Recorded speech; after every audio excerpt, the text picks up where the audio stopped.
Good afternoon, good morning, good evening, wherever you are, and thanks for joining us for this first webinar in the new Resilience Matters webinar series. My name's John Richardson. I'm the Interim Director, Executive Director at AIDR, and I'm really delighted to be your host for this afternoon's session. Before we get going, I want to acknowledge that I'm here on the lands of the Boonwurrung people in the Kulin Nation, and pay respects to the elders past, present, and emerging, and also acknowledge traditional custodians from the various lands on which you're all joining from today. Also want to respect the knowledge and wisdom that's been gained by 60,000 years of living with Australia's environment, and I think there's certainly a lot that we can learn from that. I'm going to introduce our speakers shortly, but before I do that, just as always, there's housekeeping. So you'll see that your camera will remain muted and won't be activated for the duration. We're going to record this event and it'll be made available along with the slides, so you can watch it later, whether it's a date night or something like that, or share it with friends. We're going to use the Q&A feature in Zoom, so this is really important. If you want to pose a question, please pop it in the Q&A. The chat's there to chat, so that's great, and we encourage people to chat, but the questions will be monitored from the Q&A. You're going to be able to upvote questions by clicking thumbs up, and we'll do our best. I'll do my best to ask these, and I might have to sort of combine them just depending upon what they're like. But yeah, you can upvote them. Also, just want to remind people that please be respectful to each other and the presenters when posting comments or questions. It's just a matter of courtesy. Finally, the last thing is just to be aware that some of the content we discussed may be distressing or bring up prior experiences. And in that instance, please use techniques that you've developed to help you manage any sort of adverse reactions. So in our day-to-day lives, we're often thinking about the minutiae, the grant applications, the acquittals, community meetings, reporting risk assessments, minutes, etc.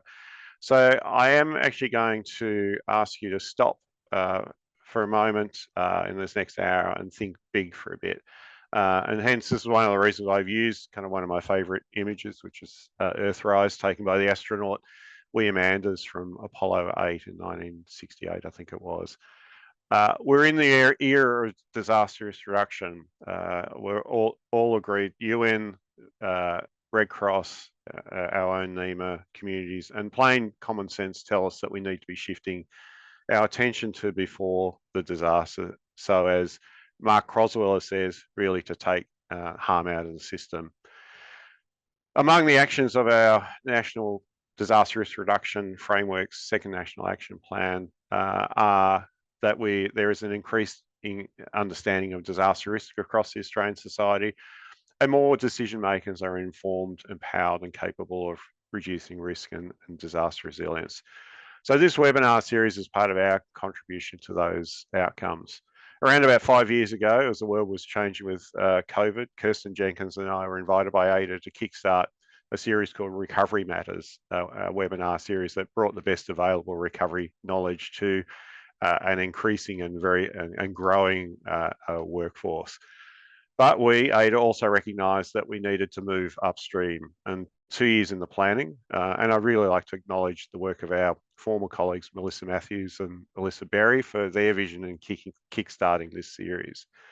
So we hope to bring you with this series the best available knowledge in disaster risk reduction so you can apply it in your lives, your organisations, your towns and suburbs across this nation.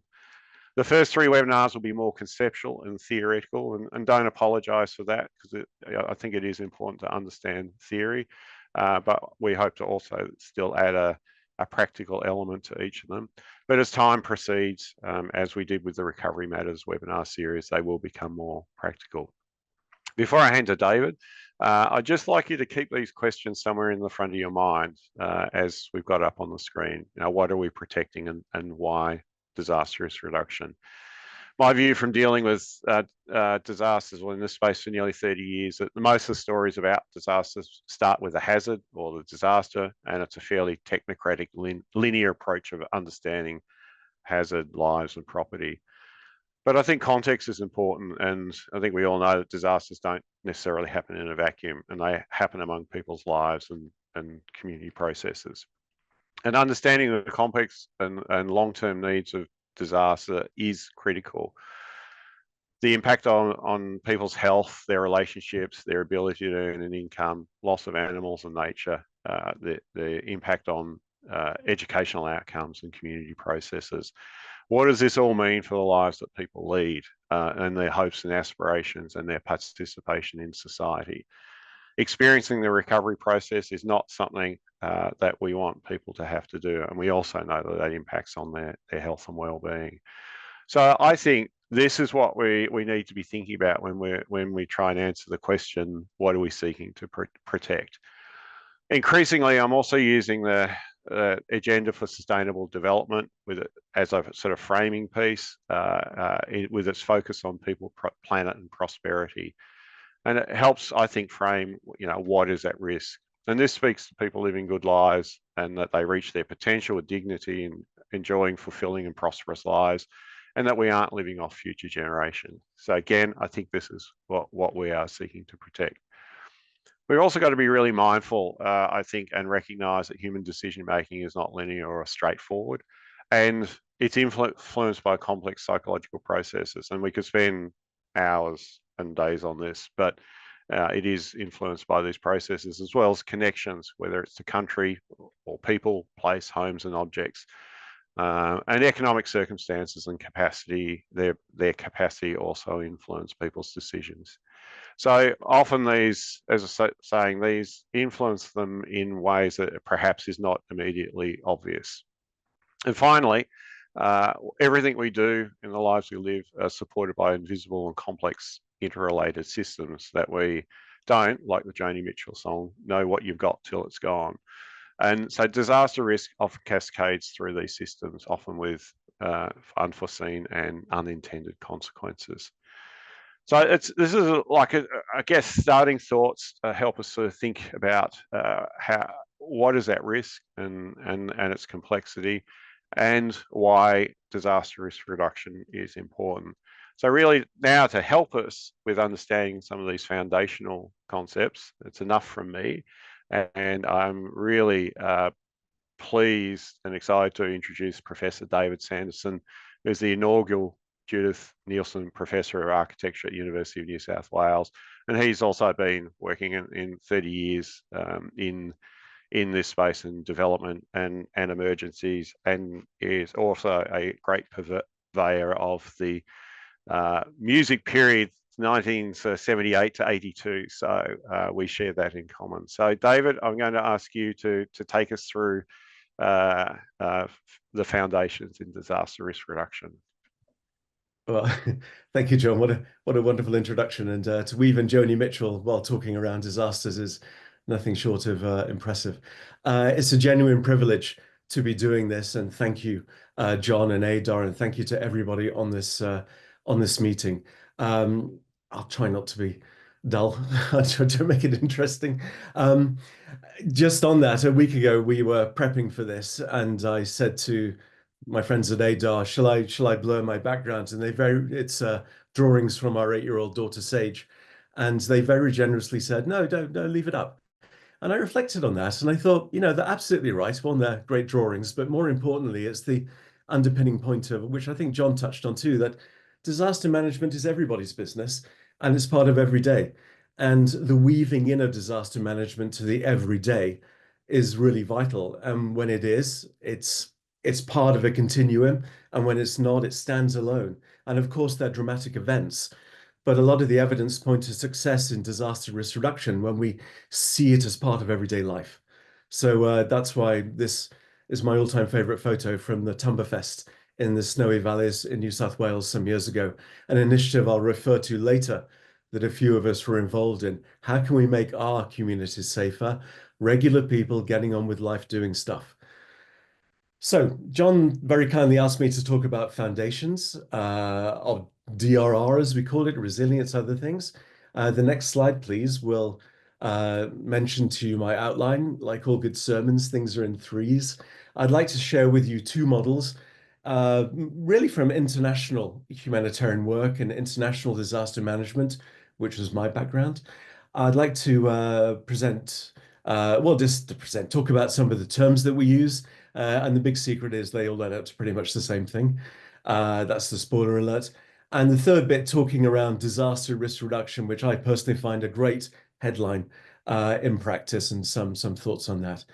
So next slide, please. So I'd like to talk about the crunch model, and a lot of you probably have seen this. And the big clue here is that disasters aren't natural. Next slide, please. And like many models which are easy and understandable and simple, this is that. And it really tells us that a disaster is a combination of two things. One is the natural phenomenon itself, whether that's fire or flood or earthquake or whatever it might be. On the other side, it's the vulnerability. Wrong place, wrong time. And there are whole endless PhDs on all this stuff, and I'm seeking to present the headlines. But I do think it's as simple and as complex as that. We can weave in other things around exposure or whatever, but this holds really well. This has been around for many decades, probably hundreds of years. A disaster is anything but natural. It's humanity's engagement in our planet, if you like, as John illustrated, linking with a hazard that causes the disaster. And there's nothing really good about a disaster except to say that they're not natural, and that means there's a lot we can do about them. And I know we use the short-term word natural disasters, and the government does for its own reasons, and others do, but there's a growing band of people that not because they're pedants, it's because it gets you off the hook if you say natural. And so much so the UN has adopted a long-standing campaign at the bottom there, hashtag no natural disasters. Um, Okay, so that's the first model. I first saw this 30 odd years ago. I thought, goodness me, that is really useful. It means there's a lot we can do. So the rest of this talk now is about what we can do. And next slide, please. And the next slide talks about another model uh, called the pressure model. But those who know it might know that's just half the model. And I'm going to come back to the second one in a minute. And it's unpacking vulnerability. It's unpacking that side of the crunch model. So next slide, please. Okay, I'll give a more complex thing in a moment, but the pressure model very simply, deliberately simply, simplistically, deliberately simplistically, just asks why. Okay, so on one side we have the hazard, we have the disaster, but you see the progression of vulnerability, they call it. Ben Wisney and Davis came up with this, all those great people some years ago. The unsafe conditions. Take an earthquake and a building that falls down. The building falls down. The building was unsafe. In this model, going back to the next bit, it says why? Why was the building unsafe? There are lots of reasons. We have the wit and the wisdom in humanity now. The buildings do not fall down um, in almost all earthquakes. And I can discuss that ad nauseum if that's interesting. But why did the buildings fall down? Well, it's documented in many disasters, corruption that leads to poor building practice, being located in the wrong place, the wrong foundations, that New Testament parable, building on the sand, a whole bundle of reasons. And so the building fell down for reasons. Of course it did. It wasn't the hazard. The hazard was the test of the strength. And then the underlying thing is to ask why. Why were these things in place? What were the root causes? And the root causes almost everywhere are almost to do with how things are managed, the implementation of law, and the way we organize society. And a great word for that is governance. The method of management, a great definition for governance, the way things are managed that leads to the allowance or otherwise the pressures that makes the unsafe condition that causes a disaster. And once you see that, there ain't no such thing as a natural disaster. Next slide, please. And so I'm not inviting us to read this in detail. I just want to illustrate, and this is deliberately very broad. When I've used this in class and in projects and things, we design our own pressure models for the location of where we are. And it's very useful because it's multidisciplinary. It's not just technocratic, it's real life people. I'll say real life a lot deliberately, by the way. So dangerous socioeconomic groups, it's always a poverty thing. It's an exclusion thing, social exclusion, lack of limited access to. So those things lead to the disaster. So that's my second model. The first one was the crunch. This is another one. There are really only a couple more key models, which are really the foundations of a lot of DRR thinking going around for decades. I could present dozens, but these are the three ones that have really held the test of time. Next slide, please. Yeah, just one on the root causes. Corruption. Corruption, the definition of corruption being the abuse of entrusted power for personal gain. The abuse of entrusted power for personal gain. One study some years ago found that 83% of building collapse from earthquakes happen in more corrupt places. Australia is not immune from corruption. This was a very tragic story we all saw from Turkey not that long ago. That building was built in 2019 and it fell down. And I don't need to describe what was going on and who was in it as a result. That should not happen. It's a culture of corruption, which is well documented. Sadly, this has been around for a while, and I only saw this recently from Aristotle, a good friend of John's back in the day. All earthquakes and disasters are warnings. There's too much corruption in the world. How powerful is that? And so, when we think about disasters and going back to that everyday life, all the things I'm talking about are not to do with the specific plans of agencies, important as they are. It's the fabric of stuff and of life that we're talking about when we talk about disaster risk reduction. And I'll come on to that in a moment. But if I could go to the next slide, please. Thank you. And I'm sorry this is a bit of a list. This is my most wordy slide, and I promise you I'll try not to bore you to death, but I just want to run down starting at number one, some of the terms I've certainly encountered and used in my career and have been around and been around for a while is my point. In the 80s and 90s, disaster mitigation and preparedness. Mitigation means, of course, reducing the scale of a likely disaster. And if you're successful in your mitigation, you prevent it. Successful mitigation is a series of non-events, is a great phrase, I think. Okay, so mitigation. Preparedness is it's going to happen. Let's get ready for it. That's what preparedness is. Okay, mitigation, preparedness. But my point here is the term disaster mitigation and preparedness was so laden with it's technical and it switched people off. And no surprise, it remained really in the purview of the technocrats. The 1990s, who knew, was the International Decade for Natural Disaster Reduction. Look at the name there. Bored everybody to death and really nobody noticed, and it swept through the century. There was some stuff going on, but not much, not much. What a decade that was lost because of that.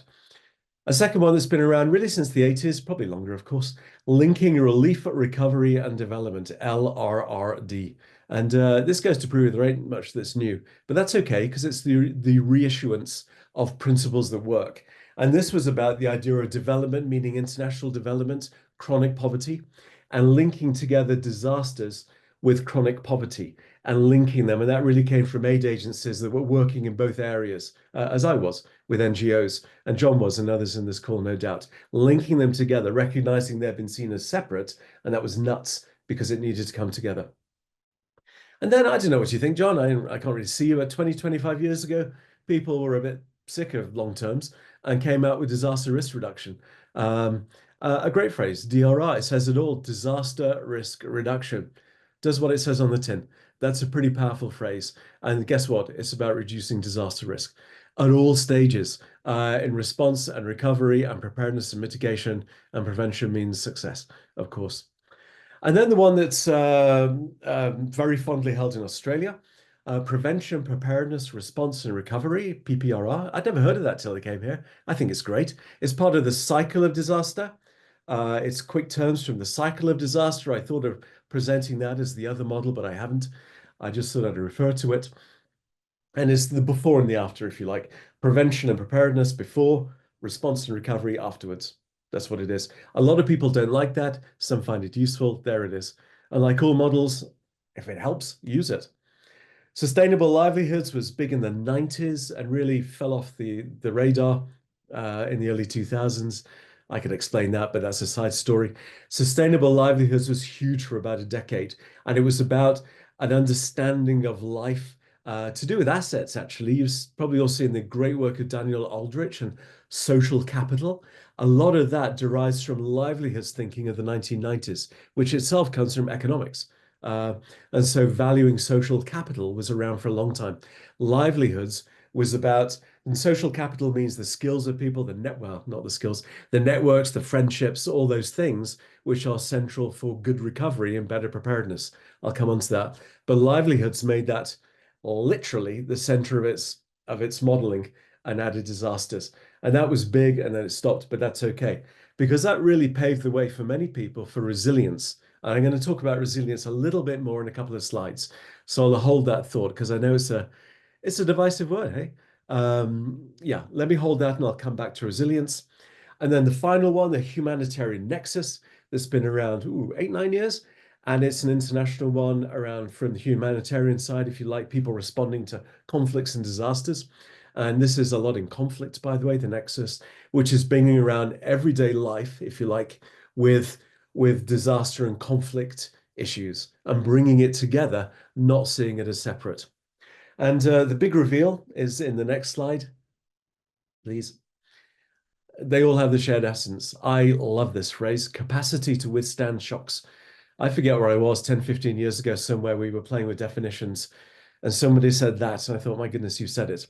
No, I mean, I've done a PhD, I've supervised PhDs, I've examined PhDs, read bits and bobs, looked at some of John's work, the rest others around these things and definitions, and we could get lost in the differences, but I would argue with a passion that 95% of this lot is around capacity.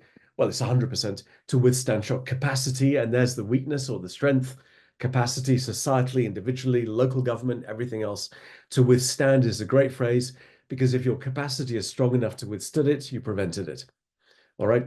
So personally, I'm in love with this. When I hear people go on about definitions, a big part of my small brain falls asleep, and I just love the capacity to withstand shocks because it says it all. Next slide, please. And I know there'll be people who think, oh, what, really? And that's great. And let's have the conversation. A couple of others some years ago with the editors for the 2016 World Disasters Report from the IFRC. And that year it was about resilience. And we had about 40 clever people provide text and chapters and text boxes. And I asked a good friend of my wife too, Jess Carlson, to write the first text box, which is why I hate resilience. And she's been working in the toughest places on the planet.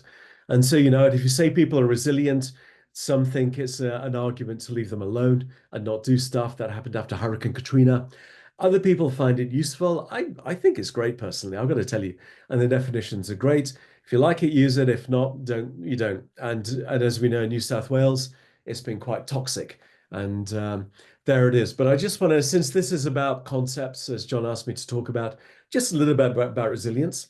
Just going from the bottom there, the rise of resilience, we call this. It's got its roots in three real disciplines. And a lot of this thinking has that in different disciplines. The first is engineering. And you hear the phrase bounce back. The bouncing back is a bridge where you build in the ability of a bridge not to be too brittle or else it'll snap. So bouncing back is from building bridges. What a metaphor that is. And then psychology is about resilience, mental health. And then actually championed really from Australia, a lot of ecological thinking around, the bud getting through the rocks in the desert and the resilience of nature. And so going around, I won't keep going around it all, but just to say, a lot of the thinking we have and the words love them or hate them come from the reaffirmation of principles of what work. And you can see there DRR in the 2000s, the rest, the building of this into the sustainable development goals, of which resilience is in at least 2, I think, and then it's throughout. And you know what the big secret is? I think we all know on this call. It's around engaging with human beings and with respect and listening and doing stuff and everything else. But I'm getting ahead of myself. I'm getting on a soapbox. So I'll go to the next slide, which is a third bit to unpack that a little bit. Now, I mentioned in the second model I presented to you, the pressure model. The full title is Pressure and Release Model. So the pressure is what are the problems? The release is what are the solutions? So the next slide, please. And again, I'm not suggesting we read all this. Please don't think I am. This is from Ben Wisner's book and others, and Ian Davis's. But it's around what you do about it. And there's a lot we can do. And we are incredibly successful as a species at navigating risk or preventing disasters. We are surrounded all the time by disasters that don't happen, by the buildings that stay up, the fires that never took place. Look at healthcare, look at everything else. That we have an agreement that we drive on the left side of the road and we don't cross that dotted line on a regular basis, that airlines do what they do with zero tolerance. So while rightly so, we're focusing on this because we could do a whole lot better, we are amazing. All of us living right now at different ages are testimony to all our forebears who managed not to die before we were, just to keep going. So I just want to say we're very resilient. Forget the understatement. We're very resilient. So going that way to achieve the safe conditions, the buildings that don't fall down, reduce the pressures, the corruption that's reduced the building mortar that's better, if you like. They're addressing root causes, the governance that's better. Many say representative democracy is the least worst we have. That's true. There's a lot of thinking that you don't get disasters in democracies, or famines rather, but we can talk that another day. The tie between society and governance and politics and disasters is absolute, actually. So let me just go to the next slide, please, which has a more simpler way of putting it. I was just playing around, putting up some images yesterday. Hazard mitigation, of course, back burning from our own country. The Thames flood barrier is amazing, prevents the big city of London from flooding. It prevents, using my word there. Going the other way, achieving safe conditions. We are surrounded by many with a culture of safety. If any of us are in an office right now, there will be a fire exit sign. There will, because you have to by law. What a good thing. Or have putting out a fire. Reducing the pressures, the bottom one, building codes and enforcement. All around the world has them. Of course, it's the implementing them that's the issue. I do get that, and that's where the weakness comes. But they have them, and this country is a lot better than almost all others at it. Reducing pressures. The Great Fire of London burnt down an awful lot of one of the richest cities in the world in 1666. Straight after that, if you're going to rebuild, you rebuild in brick and stone. And there hasn't been one like that since. World wars, caused it obviously, but where all around the world rebuilding, and I'll come back to that because we have an insurance sector that has to, in some way, not replace like for like. Imagine if London had rebuilt in wood, but actually rebuild that better. And then the underlying causes, addressing the root causes, of course, is governance, the method of management, all these things. Now, what I want to talk about here is a lot of the words we're using here are not to do with disasters. You won't see an immediate link in building codes, but they're all over it. In planning regulations could be better. It's the enforcement, but you won't see much on disasters. But it's all about mitigation. Of course, it's the enforcement, and I can come to that and other things. So it's the stuff of everyday life that actually is about DRR. I'm reinforcing John's point that it's all of us and everything. It's everything, everywhere, all at once is part of our story. Next slide, please. So I've just got 2 or 3 more slides, something like that. Look, I mean, every country on the planet has got lots of threats coming out, and we have our own. We will be getting, by all accounts, and I have been getting, as we all know, by the way, and I want to acknowledge those caught up in this at this moment, to do with floods, windstorms, and fires. We are growing as a population, and good or bad. I mean, globally good, by the way, but we could discuss growing inequality. I just thought I would check that. And yes, we are becoming a more unequal society by all metrics. I checked it yesterday.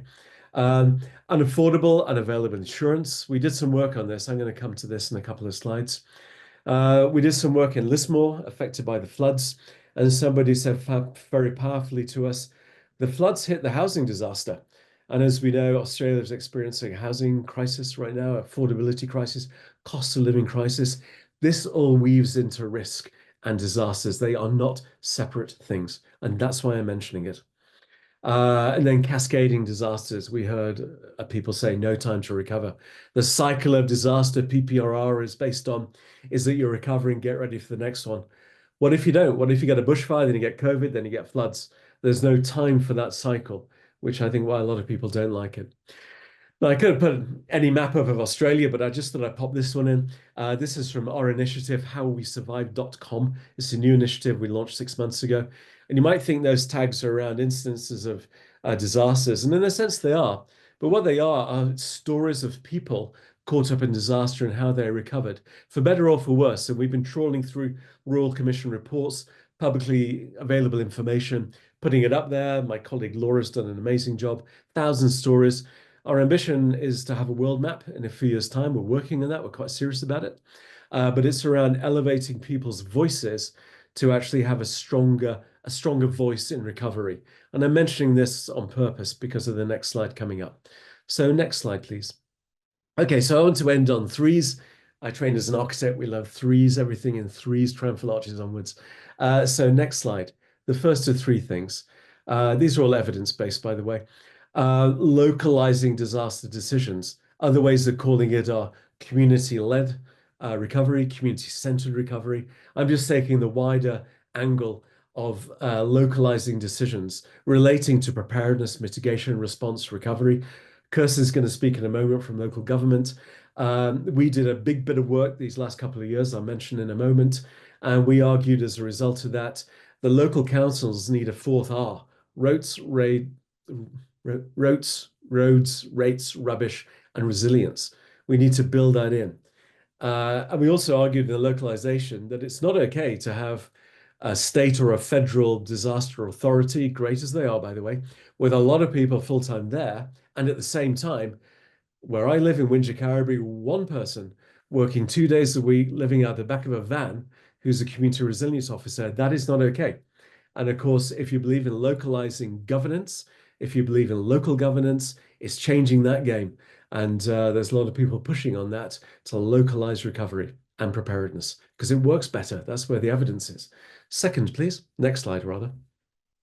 Build Back Better for real. We did this research. It came out about 3 weeks ago from RMIT and ourselves and Curtin University. 2 years for a housing outfit called Ahuri. The last report's coming out in 2 months' time. This is all free, by the way. Everything I've pointed out is free. A lot of research, 7 case studies across Australia. We can't afford to rebuild like for like in insurance. We need to do better, be serious about Build Back Better, do it for real. It's about betterment. It's not about like for like. There would have been lots of fires of London had that not been the case. A very savvy insurance professional just sat in our meeting and said, I don't understand why we still build on flood zones. We all go completely silent. Yeah, you put it like that. Why are we doing that? Now, I understand housing pressures, affordability, land, the counter arguments, but right now, the disaster argument is not winning it when it comes to planning policy and is subjugated in favor of the other things. I'm not suggesting they are not important, but we're not taking it seriously enough. And I choose my words. Next slide, please. And the next slide is never again planning. And I mentioned on the first slide, those two ladies, we took that with permission, by the way. My colleague Kathy took that, working for the council.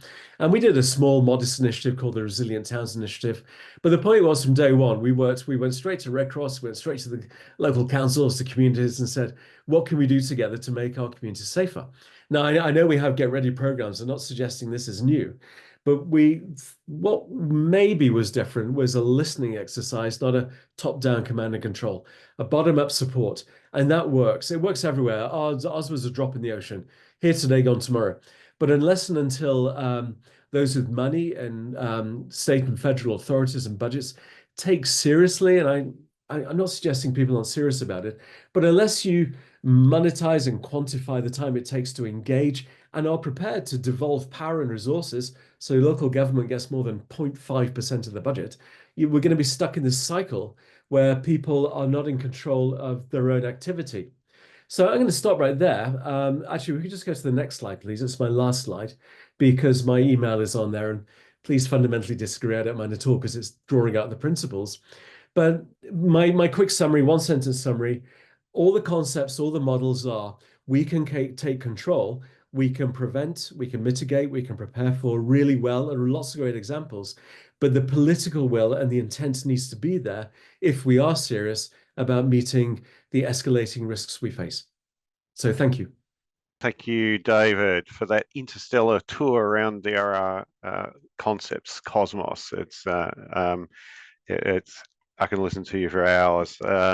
Just the amount that you pack into that really short period. So we're now going to move from that that very extensive and challenging and thought-provoking, which is what we're hoping for, to sticking both of our feet firmly back on planet Earth and consider how this might play out in a local setting. So again, gives a great pleasure to welcome Kirsten Jenkins, the Manager of Community Safety at Maroondah City Council. and Kirsten and I have been sharing stages for many, many years, or probably a couple of decades, I think now, Kirsten.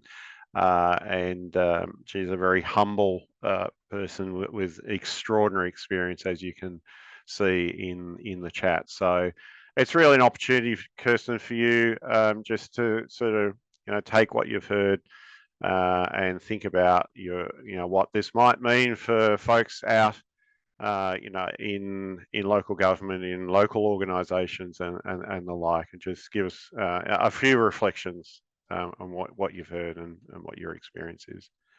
Thanks, John. I'm a bit disappointed you didn't manage to get a music intro there for me, although 1978, yeah, it's probably closer to my birth date than my music interest, so we'll just leave it at that. Thank you for having me. Obviously, I've worked in local government for a really long time. I think one of the main points I took out of, there was a lot of good points out of David's presentation, but was really around that investment in the local level. By no means are local councils without their faults and their challenges, but I think there's a huge untapped potential in ensuring and supporting local governments to ensure communities are engaged in decision making. I think there's some, opportunities around the differences between working in rural settings and metropolitan settings when it comes to engaging communities in that decision-making process. And something I think I grapple with a little bit I've worked in both rural councils and metropolitan ones. There's a lot of, I think, again, this is not the, I suppose, the auspice of any one organisation. Local governments need to work with state, regional counterparts and vice versa, as well as understanding their own local community demographics. I think sometimes some of the challenge is also understanding across. There's such a wide range of services that councils provide. We are doing disaster risk reduction as our normal business, and in some instances may not be aware that that's how it's all coming together. I think we have a really strong role to play in integrated planning, provision of social health and wellbeing initiatives at the local level. We manage physical infrastructure. There's opportunities where we can support agencies that are protecting, I suppose, the most vulnerable people in the community. We have those partnerships usually on a day-to-day basis. I think local government can often be overlooked in this space, and as the closest level of government to community, I think that is a real oversight in terms of the potential that councils can have in this space in terms of disaster risk reduction. I think just as a couple more notes, I know John wants to open it up for questions and answers. I think that there's, I've seen personally, opportunities where local government has that ability to influence some of these decisions on behalf of their communities. We can look at both the physical mitigation structures in our legislated responsibilities, as well as being able to engage communities in the development proposals, influencing some of those development proposals as well. And obviously you see lots of, why is this built on the sand dunes versus, really putting into place and enforcing local codes and building codes and things. And also, I think we also, we have really good opportunities to meet with those local community organisations, look at the capacity, look at the local challenges that are happening in that space. So I think personally, one of the challenges I find as a EM, like I've been a recovery manager after after some disasters, but as a EM person as well, is engaging all of the others that work in this space, the engineers, the planners, the traffic, the traffic people, the building surveyors, in our whole role as an organisation when it comes to disaster risk reduction. I think sometimes that is the challenge, but certainly, as I mentioned before, there's a lot of untapped potential there. If only the investment, the investment in that local decision, that local approach is taken. So I might hand it back to you, John, in terms of opening it up. Hopefully managed to cover a few things there. Yeah, great. Thanks, Kirsten. And I think, yeah, that recognition of the complexity of local, local council, and the fact that you're doing it, and I think we do this. We all do a lot of disaster risk reduction in every day in our lives, and I often think about one of the things I often show is a quote from Russell Dines from about 1970. And he just talks about how communities go about their lives, problem solving every day of the week. And if you think about, we put football clubs but in your case, basketball teams who you might get to state championships and things like that. On the park every day of the week, and these are communities and individuals that are sort of self-organizing, but we don't kind of realize that is the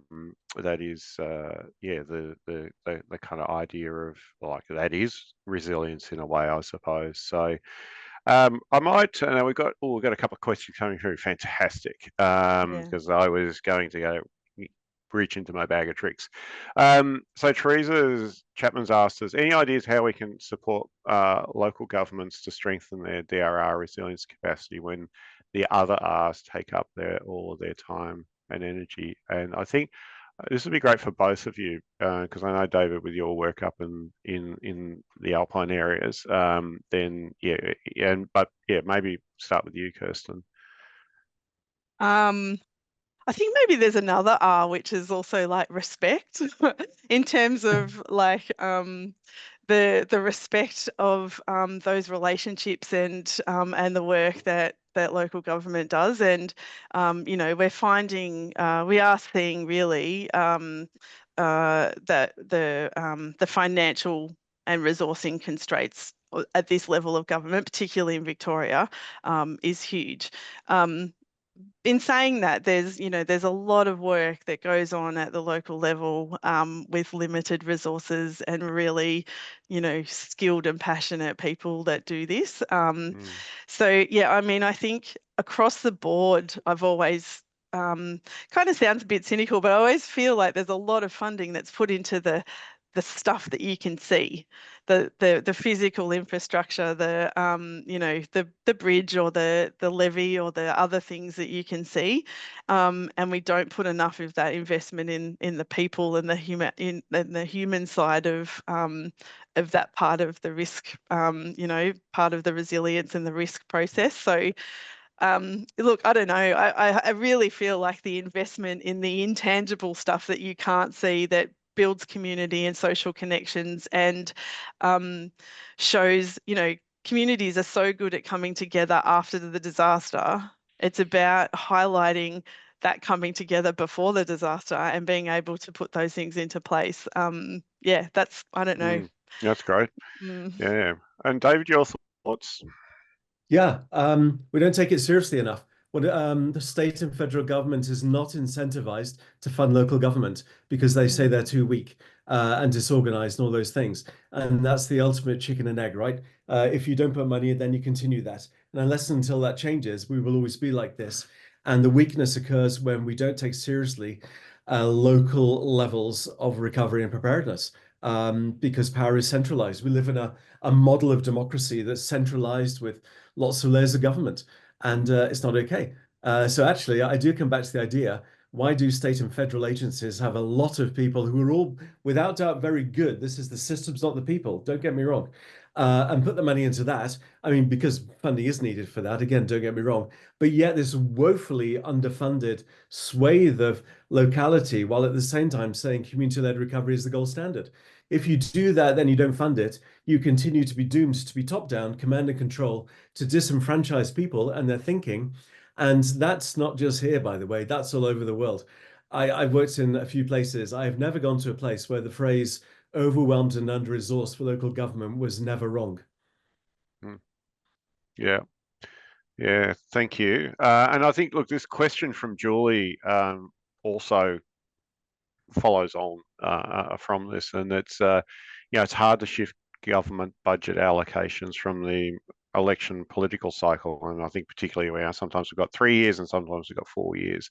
When you think about risk reduction and resilience need to be long-term investments. So so how do we kind of, I suppose I'm paraphrasing here, Julie, but yeah, how do we marry those two things up? And is there any advice on what the sorts of things we need to be communicating and messaging to kind of achieve that shift in investment and allocation?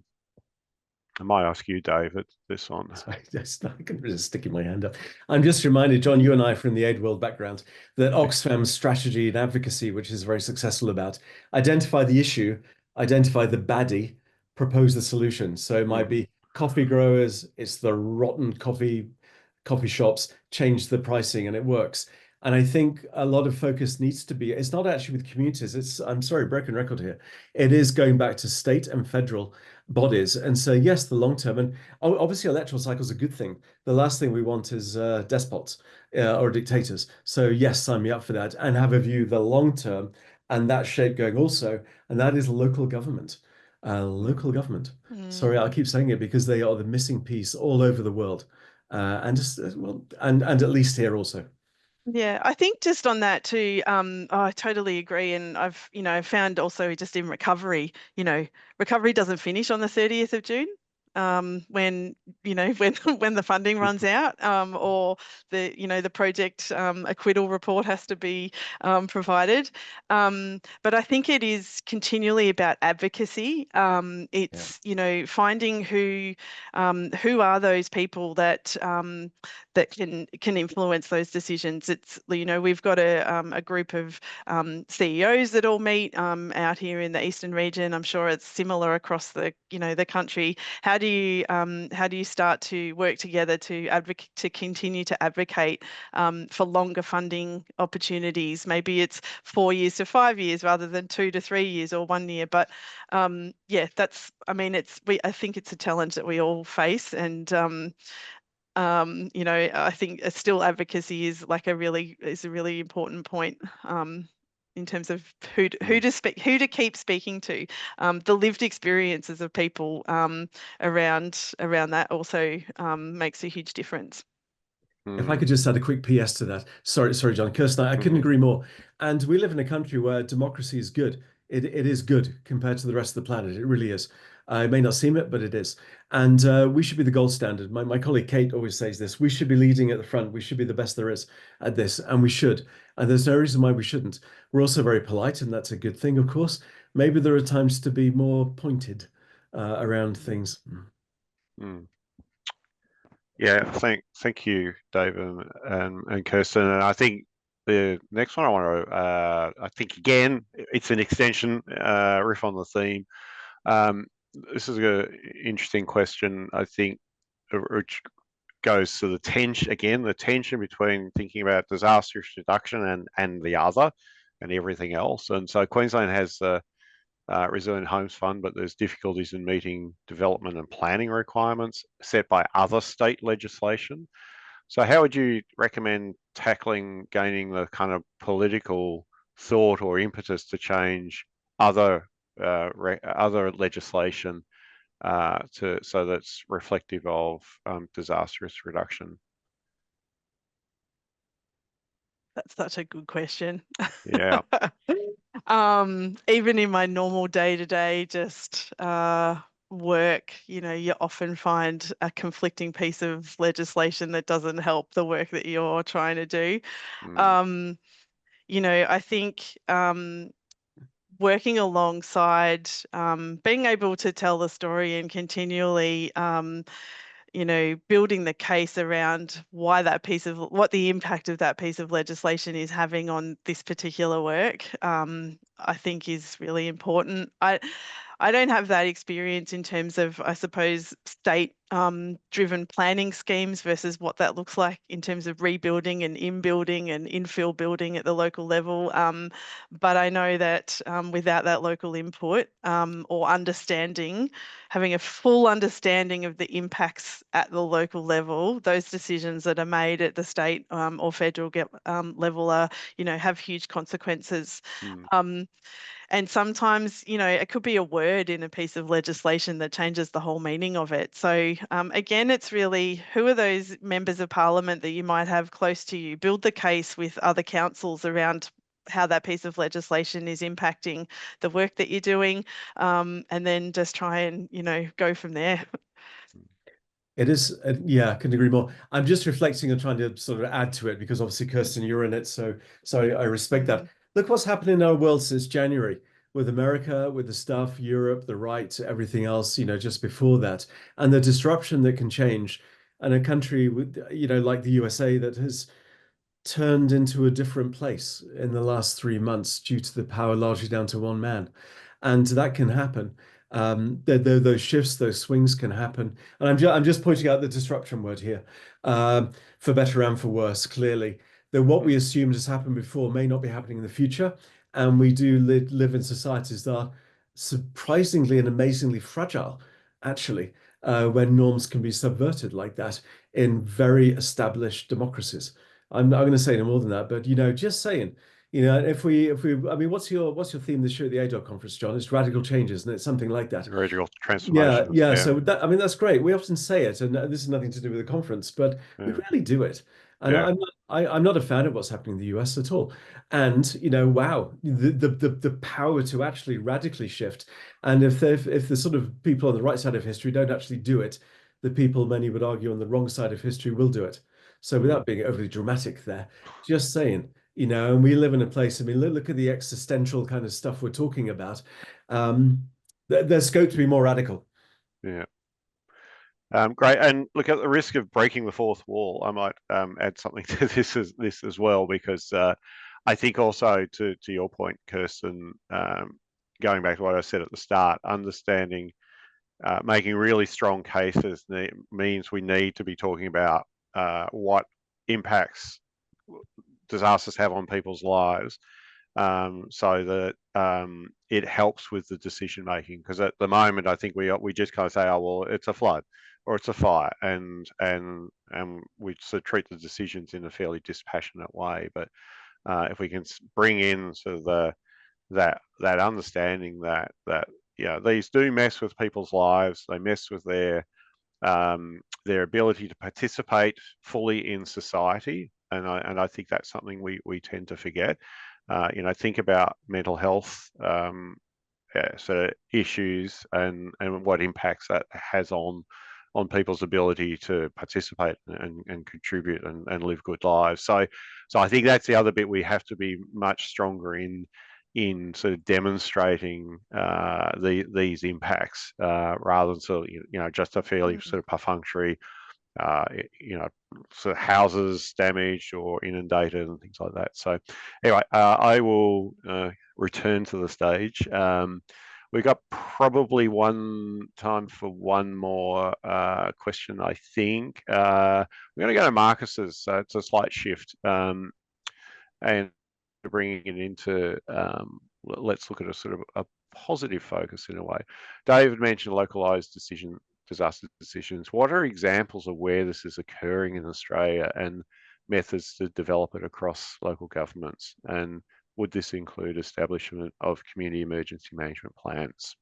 Is that for me to ask? Look, I think, I mean, sort of across Australia. So just, yeah, with your kind of more broader purview, and I guess, Kirsten, if there's something you can speak to locally, that would be good as well. Yeah, look, I think Probably, I mean, I know I've got neighbours in Yarra Ranges who are dealing with, you know, who are much more mature in their community-based emergency management planning space than I am here at Maroondah. I'm sure that there's plenty of, maybe that's something we could follow up afterwards, is just some of those examples, John. I think there just needs to be those decisions around where's the best investment in terms of engaging communities in how, you know, that social connection, supporting each other, as well as what happens after a disaster. So it's not just about how they come together after the disaster, it's what's happening kind of beforehand and what service, like you said, what services they've got available. So I don't know if community emergency management plans are the answer to everything. I think it's the process to getting to that plan, probably is where the investment needs to happen. It's just my personal opinion about plans. It's usually the process that gets the most, you know, the most outcome. So Great. Yeah, I just said onto that also, absolutely. And by the way, I'm not a sort of nirvana type of person that community is wholly good and everything and all those things. That's just not true. There are goodies and baddies and agendas. Of course there are. We're human yeah. beings. We're who we are. So I just want to give that. That said, just mentioning the US, Ronald Reagan, who was, you know, a president a long time ago, he used to say that the 9 scariest words on the planet are, "I'm from the government and I'm here to help." Which is his words, not mine. I mean, he was a master of comedy kind of thing. But again, not knocking government. You know, it's, you know, it Yeah. is a lot of great things. Please don't, you know, it's not as polarized, or else we'd be doing it if we knew the answers. But when you take it away, when you disenfranchise, people become, quote, the helpless victims. And an awful lot of poorer countries, of course, the government's not there. And if the government comes, they are the bad guys. They literally are. I did some work in the Philippines, Typhoon Haiyan, or Yolanda. It's a 25th typhoon that year, 25th. So people recovering, and people get on and know what. And I'm not painting this as good or romanticizing, because it ain't, but actually the capacity that's local to do stuff. I'm pretty new to Australia. I'm sorry to say, wish I'd been here longer. And I don't doubt there are lots of good examples that we don't hear about because they're not interesting. But when people organize with support, when government goes with a support, not a provide mentality, it's another mantra in the international world. You support, not provide. And you do find it works a lot better when you support, not provide. Great. Thank you, David, and thank you, Kirsten. We have 18 open questions and 2 minutes, so we're not going to get to those, but I think what we might try and do is take those questions and potentially, with your agreement, perhaps we might provide some answers to those, because they are fascinating questions. That's all we've got time for. So I really want to thank you all for coming along today and giving up your hour. I hope that you found this enlightening, informative, and useful, most importantly. I really want to also thank both David and Kirsten for their time and again presenting and speaking from the heart, and I think that's what's important. So thank you to both of you again for giving up your time to help us kick this series off. I'd like to also thank my colleagues Angela Draper, Charlotte Fell and Simone Decker for their work in making this webinar possible. Acknowledge the financial and technical support of the National Emergency Management Agency. They help, you know, they're the reason why we're here, and they help bring this sort of resource to the fore.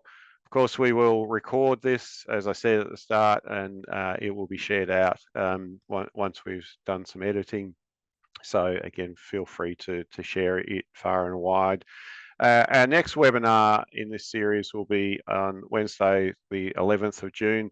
And in this one, we'll look forward to welcoming Professor Lauren Rickards, who will present on the systemic nature of disaster risk, and that will be really exciting. So keep an eye on AIDR's website and sign up for updates for AIDR if you haven't already done so, to keep an eye out for the next webinars.